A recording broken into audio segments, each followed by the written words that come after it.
This iconic woman is Leonora Carrington. Born Mary Leonora Carrington on April 6, 1917, Leonora was born into extreme wealth, an Irish Roman Catholic family, and British high society.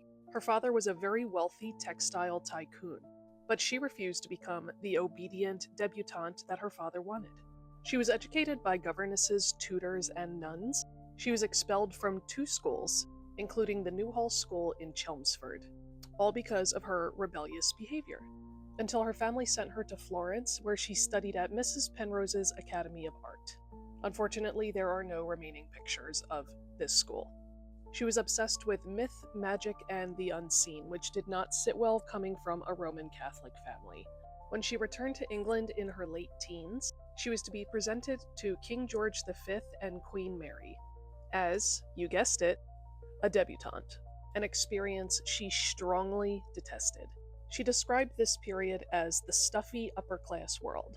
Her mother supported her decision to pursue a career in art, but her father strongly opposed it, because of course he did. In 1936, while at the Surrealist International Art Exhibition, this is where she saw the work of the German Surrealist artist Max Ernst. She had said that she was in love with him even though she had not met him because she was so impressed by his work. A year later, in 1937, she met Max Ernst at a party in London. Now, she was 20 years old at this time, and he was 46, making him 26 years her senior. And everything in her world had changed at that moment. They felt so deeply bonded that they had returned to Paris together, and he immediately separated from his wife. They supported each other's artistic ideas and development, and at this time were practically inseparable. When Leonora told her father that she was moving to Paris permanently with an artist that is married and 26 years her senior, he forbade her from, quote, ever darkening his door again, and predicted she would die penniless in a garret. As she was from British high society, he expected her to be a proper English lady. And this was an absolute scandal for the Carringtons.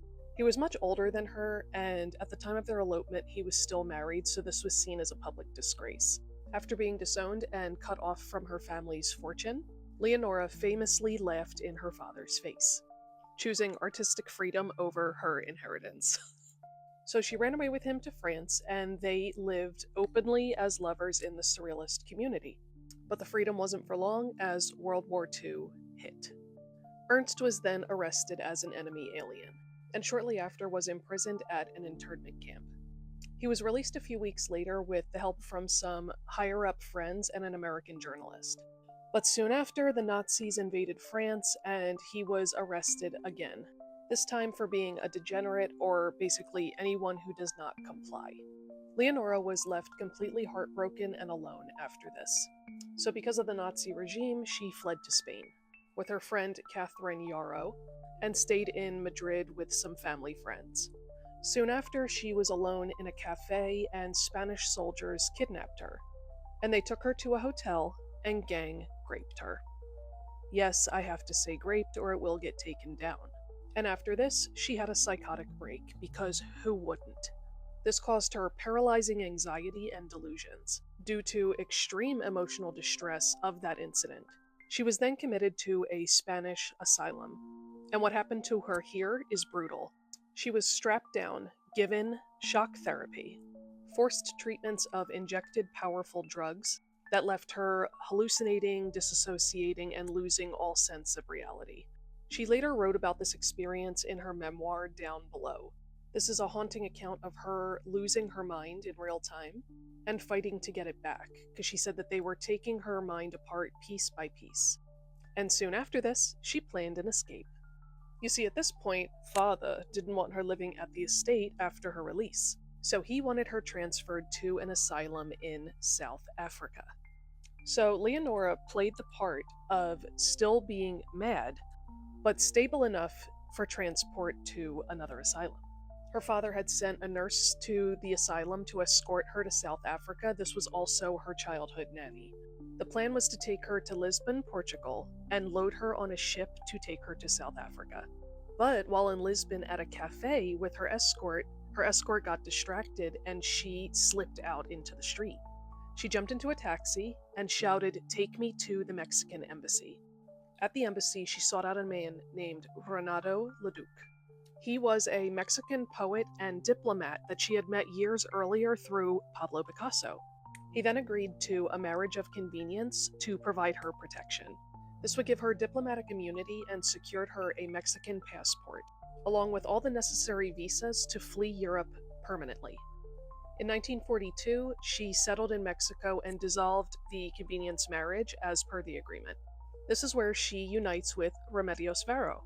Now, they did meet one other time in the 1930s in Paris, but they hadn't really connected at that time. It was just a chance meeting.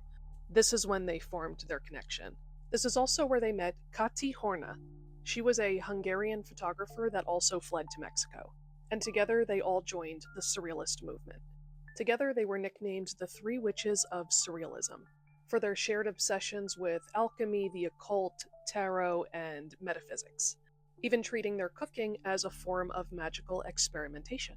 In 1946, she married Eremiko Weiss, who was a Hungarian photographer.